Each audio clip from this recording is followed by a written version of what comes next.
பாடசாலைகளை மீண்டும் திறப்பது தொடர்பில் வெளியாக உள்ள விசேட சுற்றறிக்கை. நாட்டை பாதித்த பேரிடர் சூழ்நிலை காரணமாக மூடப்பட்ட பாடசாலைகளை மீண்டும் திறப்பது தொடர்பான சுற்றறிக்கை இன்று வெளியிடப்பட உள்ளது. அதன்படி மாகாண மட்டத்தில் பாடசாலைகளை மீண்டும் திறக்க நடவடிக்கை எடுக்கப்படும் என்று கல்வி அமைச்சின் செயலாளர் நாலுக கலுவேவ தெரிவித்துள்ளார். தற்போதைய சூழ்நிலை காரணமாக மூடப்பட்ட பாடசாலைகள் 16ஆம் தேதி ஆரம்பிக்க திட்டமிடப்பட்டுள்ளதாகவும் அறிவிக்கப்பட்டுள்ளது.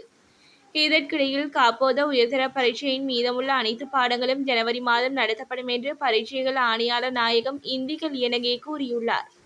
அனர்த்தத்தால் பாதிக்கப்பட்ட பகுதிகளில் பரீட்சை எழுதவுள்ள மாணவர்கள் குறித்து இன்னும் சரியான தகவல்கள் கிடைக்கவில்லை என்றும் அவர்களை பரீட்சை மையங்களுக்கு அழைத்து செல்ல அவர்களின் தகவல்கள் தேவை என்றும் அவர் தெரிவித்துள்ளார். யாழில் வாளுடன் கைதானவருக்கு நீதிமன்றம் பிறப்பித்த உத்தரவு. யாழ்ப்பாணம் வட்டுக்கோட்டை போலீஸ் பிரிவிற்கு உட்பட்ட முதலிகோவில் பகுதியில் வாளுடன் கைது செய்யப்பட்ட சந்தேக நபர் ஒருவர் விளக்கமறியலில் வைக்கப்பட்டுள்ளார். குறித்த சந்தேக நபர் வாளுடன் வட்டுக்கோட்டை போலீசாரால் கைது செய்யப்பட்டார். கைது செய்யப்பட்ட சந்தேக நபரை போலீசார் மல்லாகம் நீதிமன்றத்தில் முற்படுத்தியுள்ளனர். இதன்போதே அவரை விளக்கமறியலில் வைக்குமாறு நீதவான் உத்தரவிட்டுள்ளார். மட்டக்களப்பில் வெளிநாட்டு கைத்துப்பாக்கி மீட்பு. வாழைச்சேனை போலீஸ் பிரிவிலுள்ள காட்டுப்பகுதியில் புதைத்து வைக்கப்பட்டிருந்த மைக்ரோ ரக துப்பாக்கி ஒன்று மற்றும் வெளிநாட்டு தயாரிப்பு கொண்ட ரிவால்வர் ஒன்று உட்பட 2 கைத்துப்பாக்கிகளை கொழும்பு மத்திய ஊழல் தடுப்பு விசேட பிரிவு மீட்டு போலீசாரிடம் ஒப்படைத்துள்ளதாக வாழைச்சேனை போலீசார் தெரிவித்தனர்.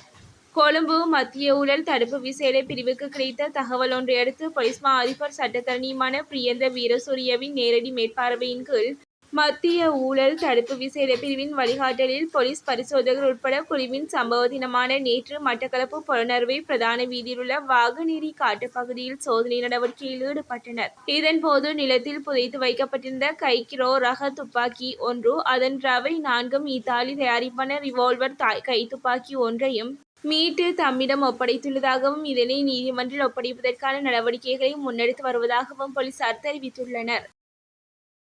அடுத்த 24 மணி நேரத்தில் கடும் மழை. நாட்டில் வடகிழக்கு பருவமழை படிப்படியாக வலுவடைந்துள்ள நிலையில் அடுத்த 24 மணி நேரத்தில் நாட்டின் சில பகுதிகளில் 100 மில்லி மீட்டருக்கும் அதிகமாக கடும் மழை பெய்யும் என வளிமண்டலவியல் திணைக்களம் எதிர்வு கூறியுள்ளது. வடக்கு, வடமத்திய, கிழக்கு மற்றும் உவா மாகாணங்களில் அவ்வப்போது மழை அல்லது இடியுடன் கூடிய மழை பெய்யும் என வளிமண்டலவியல் திணைக்களம் கூறியுள்ளது.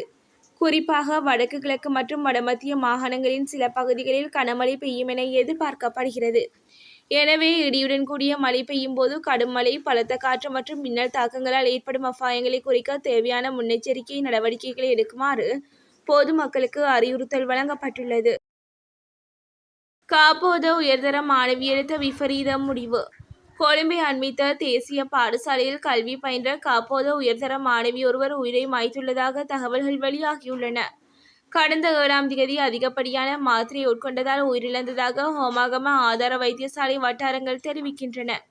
உயிரிழந்தவர் கொழும்புக்கு அருகிலுள்ள மீகொடை என்ற தேசிய பாடசாலையை சேர்ந்த 18 வயது மாணவி என தெரியவந்துள்ளது. மாணவி கடந்த 7ஆம் தேதி தனது தாயுடன் வீட்டில் இருந்த போது திடீரென ஒவ்வாமை ஏற்பட்டுள்ளது.